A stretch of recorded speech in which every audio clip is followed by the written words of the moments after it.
रोज की तरह सुहेल सिद्दीकी ने रात के 9 बजे अपनी दुकान बढ़ाई और घर के लिए निकल पड़ा। वो रोज दुकान के मात्र 20 मिनट में घर पहुंच जाता था, लेकिन उस दिन उसे घर पहुंचने में काफ़ी देर हो गई। तो उसके घर वालों ने उसके फ़ोन पर कॉल की, लेकिन उसका फ़ोन बंद आ रहा था। मोबाइल फ़ोन बंद आने से उनके घर वाले परेशान उठे। उनकी परेशानी का कारण था सुहेल ने दुकान बंद करते समय घर फ़ोन कर बता दिया था कि वो घर के लिए निकल रहा है। जब काफ़ी देर इंतज़ार करने के बाद भी सुहेल घर नहीं पहुंचा, तो उसके दो छोटे भाई बाइक से उसकी तलाश में निकल पड़े, लेकिन घर से दुकान तक वो उन्हें कहीं भी नहीं दिखा। रात काफ़ी हो चुकी थी, इसका मोबाइल भी बंद आ रहा था। मन में तरह तरह के सवाल उठे, तो दोनों भाई सीधे रामनगर कोतवाली जा पहुंचे। कोतवाली पहुंचकर उन्होंने कोतवाल को भाई के गायब होने की सूचना दी। सुहेल के गायब होने की सूचना पाते ही पुलिस सक्रिय हो उठी।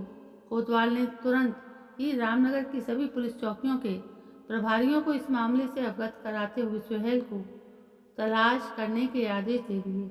उसी समय देर रात किसी ने जानकारी दी कि रात 9 बजे के आसपास सड़क पर किसी बाइक वाले के एक कार के साथ भिड़ंत हो गई थी, जिससे बाइक सवार घायल हो गया था। उसके बाद घायल बाइक सवार को कार वाला उस लाही अपनी कार में डालकर ले गया था। ये जानकारी मिलते ही पुलिस ने उस क्षेत्र में लगे सीसीटीवी कैमरों की फुटेज खंगाली, तो सब कुछ सामने आ गया। सुहेल की दुकान से कुछ ही दूरी पर कार सवारों ने उसकी बाइक पर टक्कर मारकर उसे गिरा दिया था। उसके बाद उसके साथ मारपीट करते हुए उन्होंने उसे कार में डाल दिया था। कार सवार उसकी बाइक को भी साथ ले जाते नजर आए थे, लेकिन रात का वक्त होने के कारण उन कार सवारों की पहचान नहीं हो पा रही थी। इस घटना के सामने आने के बाद पुलिस ने काफ़ी कोशिश की, लेकिन किसी खास नतीजे पर नहीं पहुंची। अगले दिन सुहेल के भाई जुनैद सिद्दीकी ने अपने भाई का अपहरण करने का आरोप लगाते हुए अज्ञात लोगों के खिलाफ रिपोर्ट दर्ज करा दी।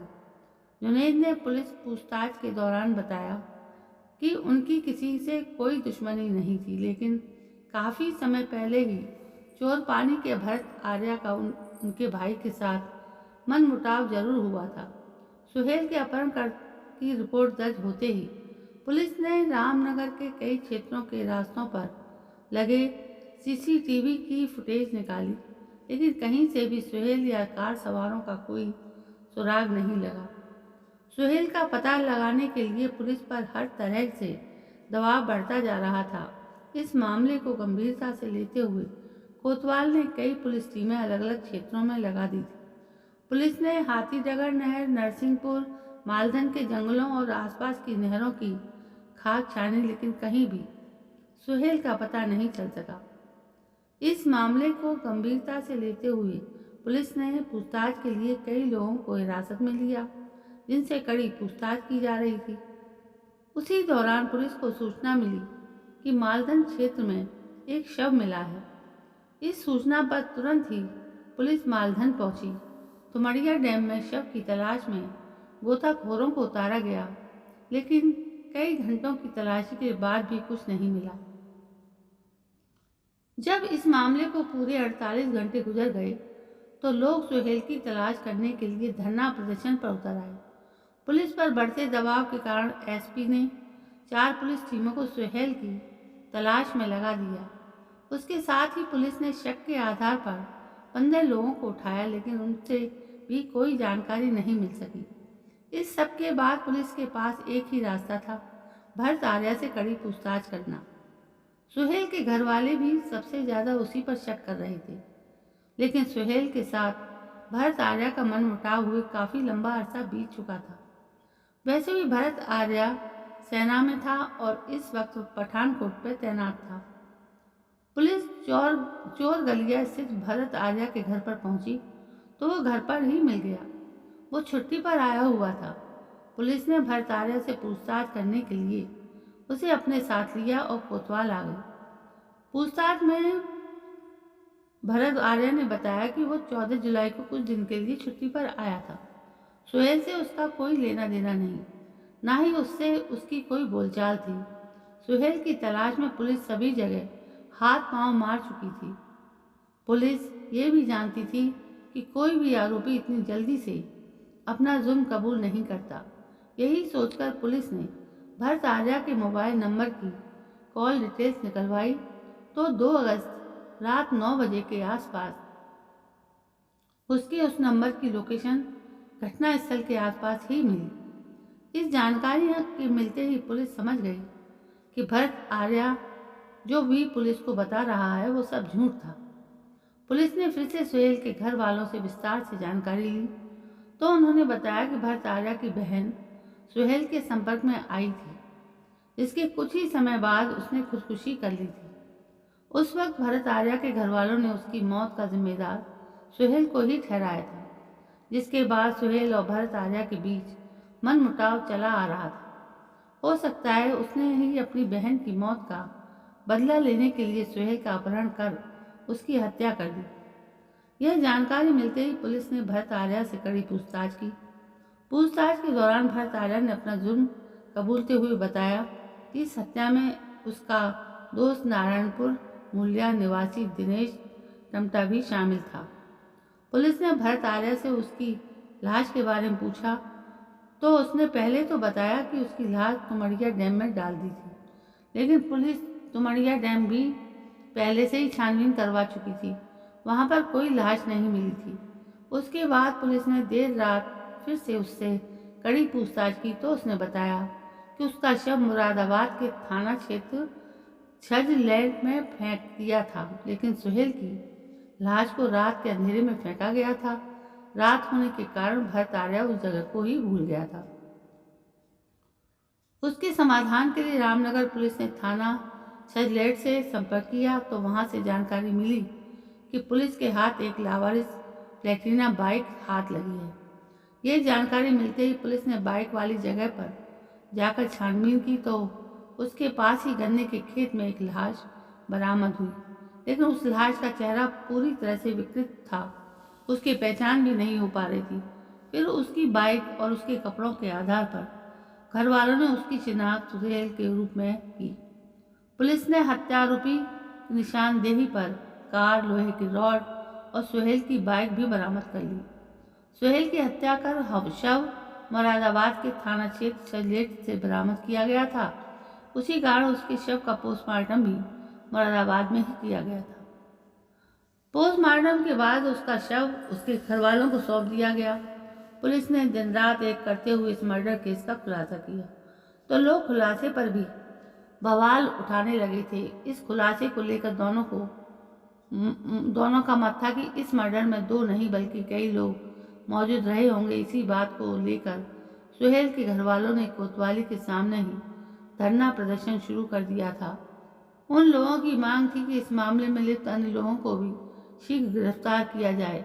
धरना प्रदर्शन को देखते हुए माहौल खराब होने की आशंका के चलते आसपास के थानों और चौकियों से पुलिस फोर्स बुला ली गई। इस दौरान एसपी क्राइम, एसपी सिटी व सीओ भी कोतवाली में मौजूद रहे। इस केस के खुलासे के बाद आरोपी भरत आर्या को कोर्ट में पेश कर जेल भेज दिया गया। भरत आर्या को जेल भेजने के बाद पुलिस इस अपराध में शामिल दिनेश टमटा की खोज में लग गई। वो भी जल्दी ही गिरफ्तार कर लिया गया। पूछताछ में उसने अपना अपराध स्वीकार करते हुए बताया कि इस मामले में गांव चोरपानी निवासी योगेश बिष्ट उर्फ यूवी बिष्ट व मनोज उर्फ मुन्नू नेपाली भी शामिल थे। इस जानकारी के मिलते ही पुलिस ने तीसरे आरोपी योगेश बिष्ट को भी गिरफ्तार कर लिया, जबकि चौथा आरोपी मुन्नू नेपाली घर से फरार हो गया था। जिंदगी में कभी कभी ऐसा चक्रव्यूह बन जाता है जिसमें घिरकर इंसान को अपनी जिंदगी भी दांव पर लगाने पर मजबूर होना पड़ता है। ये कहानी भी एक मजदूर से फौजी बनने तक की ऐसी ही कहानी, जिस अपराध के कारण उसका जीवन संकट में फंस गया। उत्तराखंड के जिला नैनीताल के कस्बा रामनगर के चोरपानी बुद्ध विहार कॉलोनी में हरीश राम अपने परिवार के साथ रहते थे। वो पेशे से लोहार हैं। हरीश राम के 5 बच्चे में 2 बेटियां और 3 बेटे थे। हरीश राम जैसे तैसे लोहार का काम करके अपने बच्चों का पालन पोषण कर पाते थे।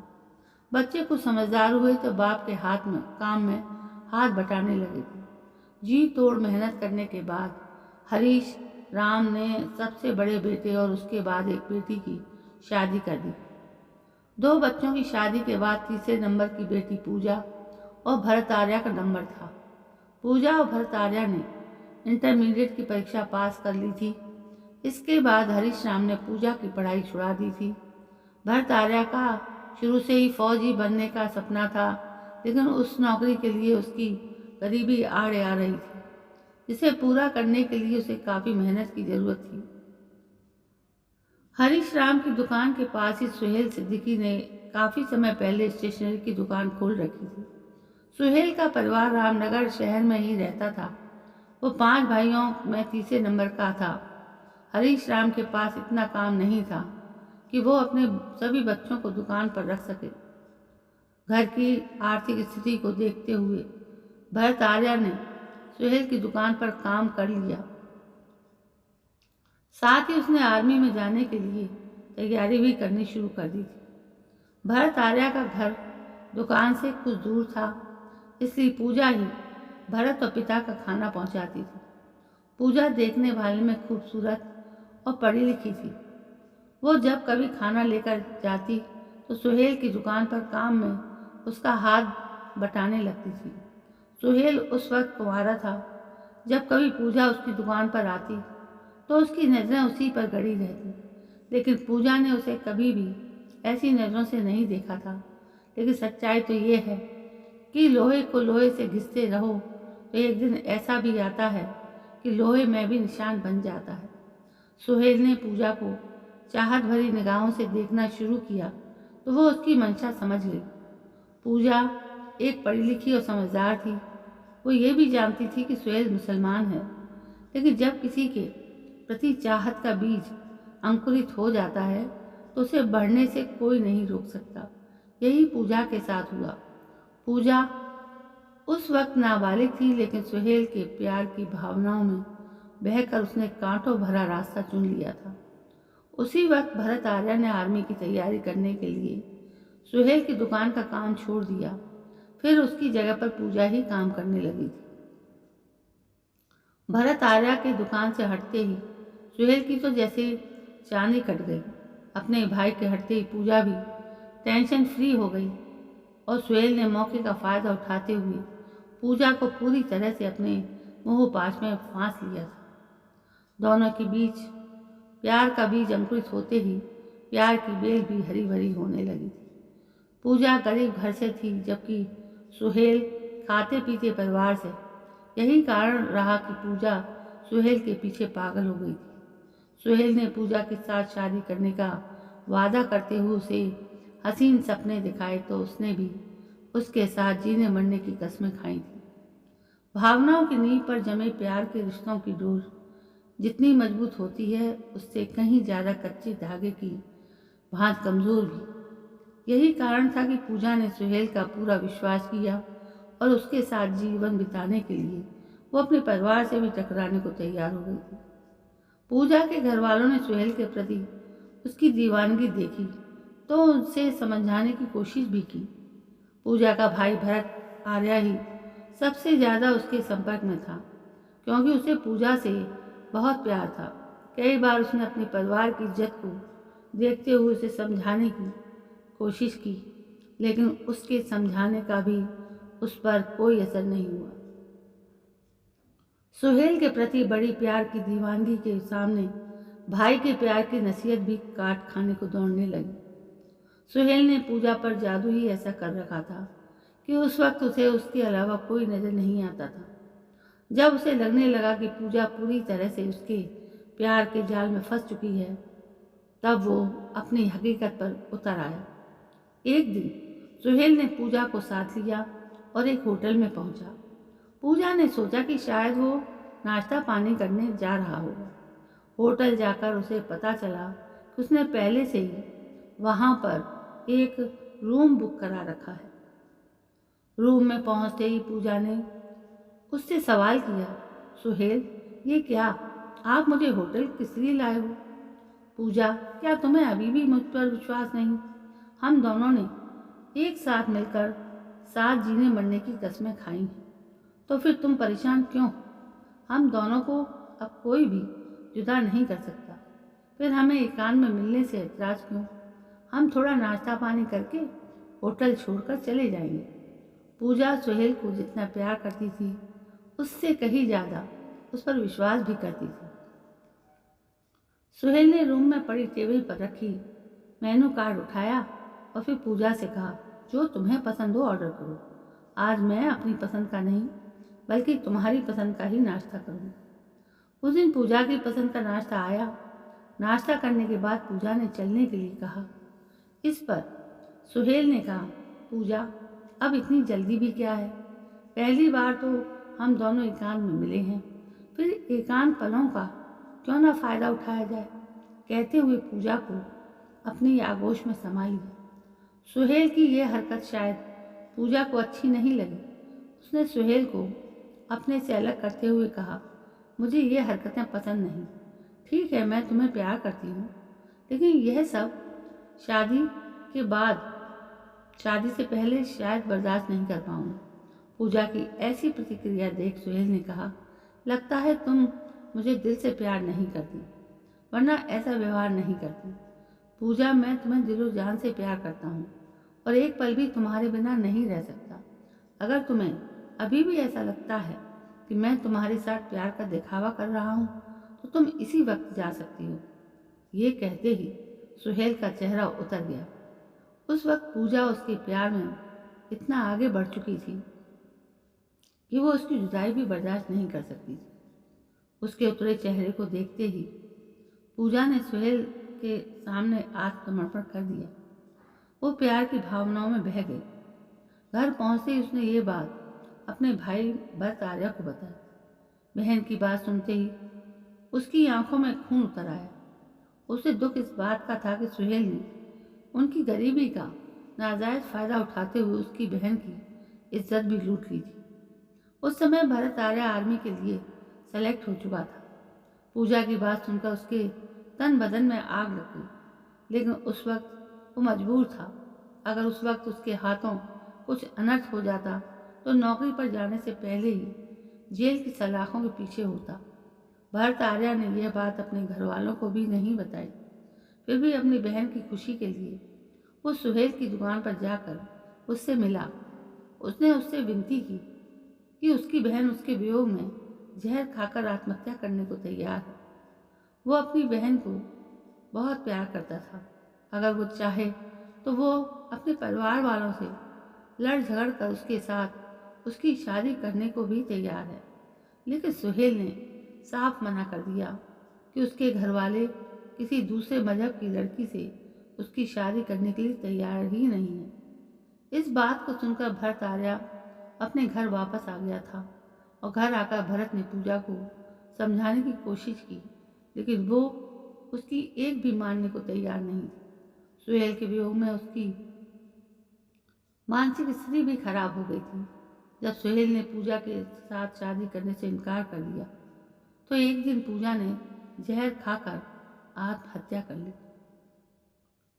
तो दोस्तों, ये थी इस कहानी का पूरा सच कि क्यों सुहेल की बातों में पूजा आ गई थी और क्यों सुहेल को फिर इस हरकत का जो खामियाजा भुगतना पड़ा वो बहुत दिल दहलाने वाला था।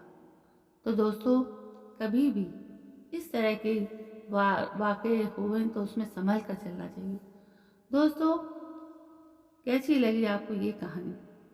मैं इसी तरह की कहानियाँ अपने इस चैनल पर लाती रहती हूँ। आप लोगों को मेरी तरफ से एक रिक्वेस्ट है, प्लीज़ कमेंट करके बताएं कि ये कहानी आपको अच्छी लगती है। तो मैं ऐसी ही कहानी आपको लाती रहूँगी। कल मैं फिर हाजिर होती हूँ। तब तक के लिए जय हिंद, वंदे मातरम।